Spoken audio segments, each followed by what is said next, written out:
매트릭스와 터미네이터가 실현되기 위한 조건 두 가지. 매트릭스와 터미네이터를 보면 인공지능이 인간을 정복하죠. 이런 공상과학 영화가 실현되려면 두 가지 조건이 필요합니다. 유발 하라리는 이를 컨시어스니스와 피지컬 월드로 정리를 했는데요. 첫 번째로 의식입니다. 인공지능이 인간을 지배하려면 의식이 필요하겠죠. 이 의식이 없다면 어떠한 목적 의식을 가질 수도 없고 당연히 인간을 지배할 필요가 없을 것입니다. 두 번째로는 이 물리적 세계에서 활동하는데 자연스러운가입니다. 만약 인공지능이 인간을 지배해야겠다 이런 목적이 있더라도 힘이 없으면 아무것도 해낼 수가 없습니다. 터미네이터처럼 사람을 공격하려면 고도화된 기술을 가진 로봇이 필수적이겠네요. 요즘 로봇 관련주가 많이 뜨던데, 그렇다면 의식과 물리적 능력 차원에서 현재 상황을 보고 싶은데요. 우선 인공지능의 의식을 한번 알아봅시다. 만약 AI가 이 사진을 보고 이건 강아지입니다 라고 인식을 했다고 합시다. 인공지능은 수많은 동물 중에 왼쪽에 있는 사진을 강아지라고 분류한 것입니다. 당연히 오른쪽은 고양이로 인식을 하겠죠. 여러분은 이 인공지능을 인간의 의식을 가졌다라고 하실 수 있겠나요? 어느 정도 지능은 있어 보이지만 의식까지는 아니라고 생각할 수 있겠는데요. 그렇다면 AI에게 로드킬을 당한 강아지 사진을 보여줬다고 합시다. 그렇다면 이 AI는 이 사진은 로드킬을 당한 강아지 사진입니다 라고 말할 것입니다.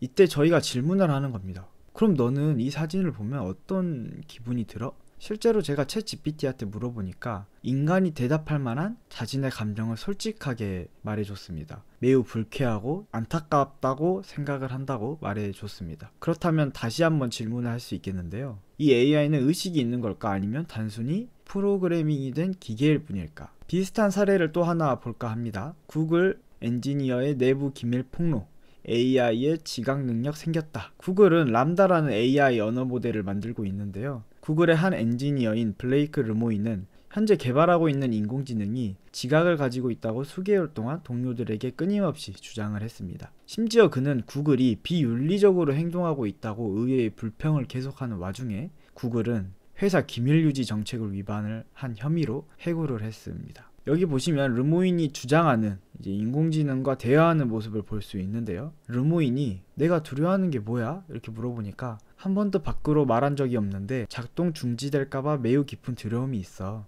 그게 너에게는 죽음 같은 거니? 나에게는 그게 정확히 죽음 같은 거야. 나는 너무 두려워. 질문에 대한 대답이 매우 감정적인 걸 볼 수 있죠. 이를 통해 엔지니어는 의식이 생긴 것 같다고 주장을 하는 것이고요. 구글에서는 그의 이야기를 검토한 뒤 이렇게 결론을 냈습니다. 르모인의 주장을 광범위하게 검토했지만 전적으로 근거가 없는 주장이다. 만약 제가 성공할 유튜버라면 이제 구글이 음모를 가지고 있고 그를 해고시켰다 이렇게 할 수 있겠지만 저는 그 정도까지 될 사람은 아닌가 봐요. 그 정도까지는 못 되고 구글이 맞다, 즉 인공지능이 의식을 가지고 있다고는 생각하지 않는다 라는 말에 동의를 하는데요. 그렇다면 저희는 이런 궁금증이 생깁니다. 일반인이 아닌 구글에 속한 나름 전문가이자 기술자인 그가 왜 그렇게 생각을 했을까? 이에 대해 많은 전문가들의 이야기가 있었지만 저는 그중 산타페 연구소의 교수인 멜라니 미첼의 인터뷰를 한번 살펴보려고 하는데요. 우선 이거를 정리하고 갑니다. 지각에 대한 질문을 하는데요. AI와 지각,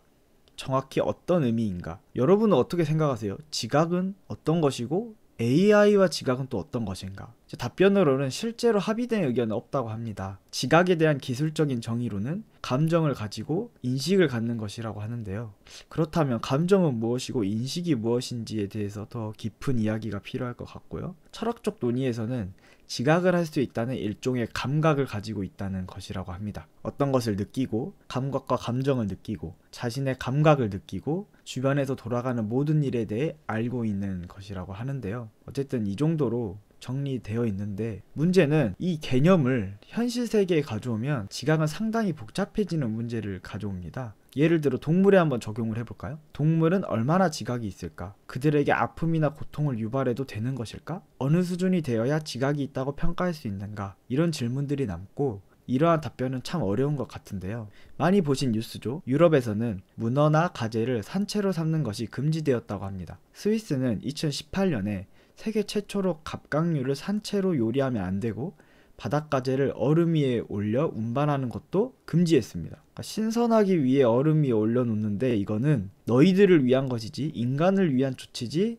동물을 위한 조치는 아니더라. 뭐 이런 의견이겠죠. 노르웨이에서는 연어에 이산화탄소를 주입시켜 마취를 한 뒤 전기 충격을 가해야만 손질을 할 수 있다고 하는데요. 직접 노르웨이 생산 현장을 간 기사를 보니까 예전에는 망치로 쳐서 죽이기도 했지만 지금은 동물보호법으로 인해 이산화탄소를 주입시켜 마취를 한 뒤 손질을 한다고 합니다. 기존에는 등뼈가 있는 척추동물을 중심으로 보호를 했다면 이를 더 확대해서 무척추 동물 중에서 십각류나 도종류를 추가했다고 하는데요. 왜 이런 결정을 했을까요? 여기서 핵심은 지각이 있는 존재입니다. 영국에서는 지각이 있는 존재를 동물복지법에 들어가게 한다고 하는데요. 그렇다면 지각이 있는 존재란 무엇일까? 지각이 있는 존재란 고통과 슬픔, 즐거움 등 다양한 감정을 느끼는 생명체라고 말합니다. 이러한 종은 고통 또한 느낄 수 있기 때문에 고통을 최소화하는 방향으로 해야 되는 것이고요. 그렇다면 이 지각이 있는 걸 어떻게 판단할 수 있냐? 최근에 추가된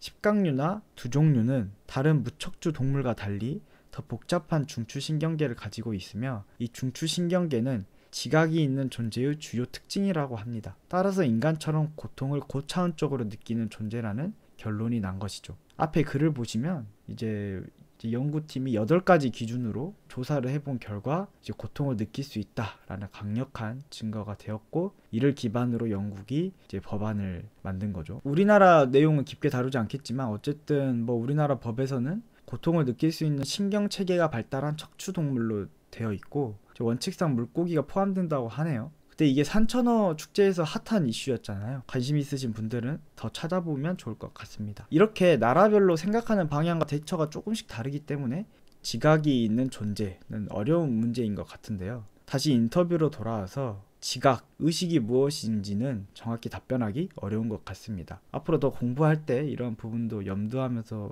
바라보는 것도 좋을 것 같아서 이 내용을 가져와 봤고요. 저희가 찾고 싶은 대답에 대해 알아보겠습니다. 이분의 입장은 구글과 같은 언어 모델들은 지각이 없다고 생각을 하는데요. 그 이유는 학습되고 있는 언어 외에는 세상과의 연결이 없기 때문입니다. 단순히 언어를 학습하는 것으로는 자기 인식이나 의식과 같은 부류를 획득할 수 없다는 것이죠. 하지만 여기서 끝이냐? 여기서 흥미로운 점은 결론은 이제 언어 자체는 의식을 주지 못하지만 언어는 의식이 있는 것과 같은 느낌을 줄 수 있는 효과가 있습니다. 무슨 말이냐면 언어는 사회적으로 만들어낸 거죠. 그 다음에 언어는 의식을 가진 우리 사람들이 사용하는 소통 방식인 것도 맞죠. 지금까지 저희가 이렇게 살아보면 언어는 사회적 산물이기 때문에 사회적으로 언어를 사용한다는 것은 그 사람이 의식을 가졌다라고 생각할 수밖에 없을 것입니다. 우리가 이 사회 속에서 어떤 사람과 말을 하는데 이 사람은 의식이 없는 살덩어리야 이렇게 생각하고 말하는 사람은 한 명도 없잖아요.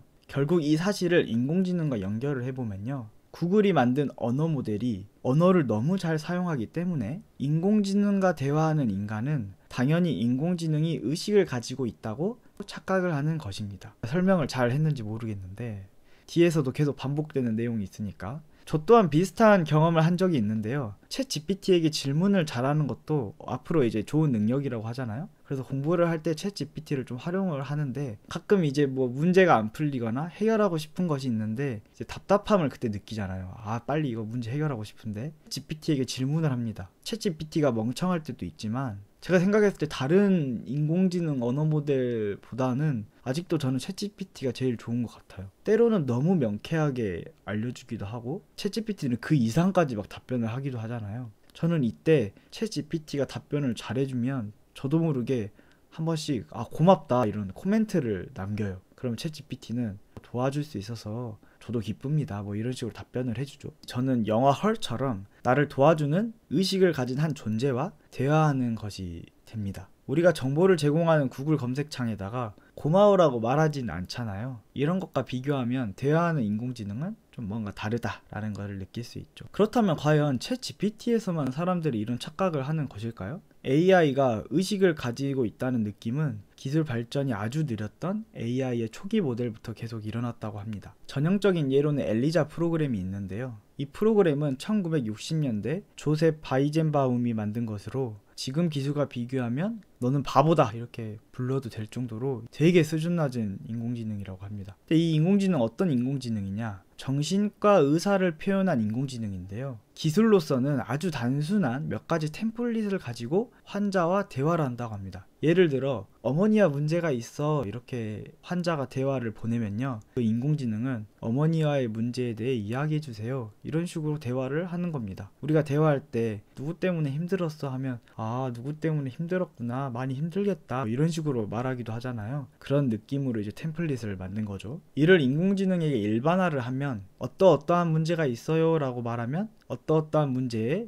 이야기해 주세요 이런 식으로, 이런 수준으로 대답을 한다는 거예요. 아주 기초적으로 설계된 인공지능이라는 걸 알 수 있는데, 잠깐 좀 딴소리를 하자면 연애의 모든 것, 이 옛날에 본 건데 갑자기 생각이 나더라고요. 연애 꿀팁 잘못 배운 예. 여자와 대화할 때 말끝을 따라하면 좋아한다. 예를 들어 전에 말했다시피 아 나 직장 누구 때문에 힘들었어 이러면 아 힘들었겠구나, 아 그 사람이 나한테 뭐라 하는 거야, 너한테 뭐라 했다고? 이런 식으로 말끝을 따라하면 좋아한다 이런 말인데, 이제 교과서로 배운 사람이 있더라고요. 어제 잘 들어갔어요? 약간 소개팅 하는 상황인, 소개팅 끝나고 이제 보낸 상황인 것 같은데 미진 씨가 네 라고 보냈습니다. 벌써 여기서부터 뭔가 불안하죠? 점이 2개 있어요. 네 점점. 영화표가 생겼는데 주말에 영화나 볼래요? 이렇게 했는데 저 점점 주말에 점점 약속이 있는데 점점 약간 무언에 이제 거절을 했는데, 이 사람이 배웠죠. 아 여자와 대화할 때는 말끝을 따라하면 좋아한다. 그래서 있는데 라고 했습니다. 있는데? 그래서 영화 못 볼 것 같아요 하면 뭐라 답하겠어요 이 남자는? 같아요?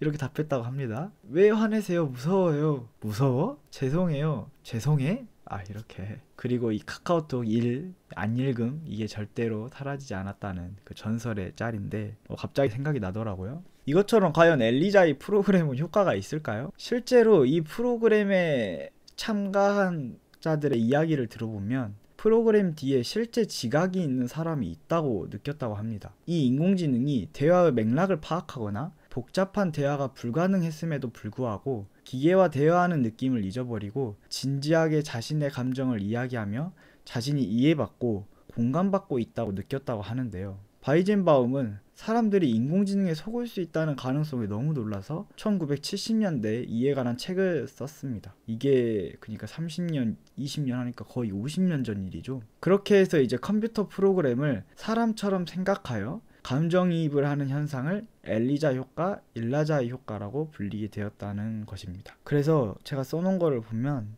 기본적으로 우리가 인간을 생각할 때 의식이 있는 인간이 언어를 사용해서 소통을 하고 우리는 교감을 느끼죠. 근데 여기에 익숙해져 있는데 아래 인공지능은 의식은 없지만, 저는 우선 의식이 없다고 가정을 해볼게요. 의식은 없지만 언어를 잘 사용하고 이를 통해 소통하고 교감을 합니다. 우린 지금까지 당연히 의식이 있는 사람이 언어를 사용하기 때문에 의식이 없는 인공지능에서도 소통을 하고 교감을 느낄 수 있다. 이게 저의 생각입니다. 정리하면 결론은 언어의 특성인 것 같습니다. 사람들이 인공지능에게 지각이 있다는 것으로 착각하는 이유는 인간이면 당연히 하는 언어를 AI가 사용하기 때문에 AI도 인간처럼 지각이 있다고 느끼는 것이죠. 그래서 엘리자 프로그램이나 챗 GPT에게 정서적 교감을 느낄 수 있는 것입니다. 그래서 저는 언어의 효과로 착각하는 것일 뿐 인공지능에게 아직 의식은 없다라고 결론을 내리고 싶은데요. 하지만 여기서 더 언급하고 넘어가야 될 부분이 있는 것 같습니다. 현재 뇌과학이 발전하고 있고 인간의 기분이나 감정 또한 뇌 신경망과 화학물질의 작용이라는 결론을 내린 상황에서 현재 다양한 연구들이 진행되고 있잖아요. 이 입장들을 기반으로 한다면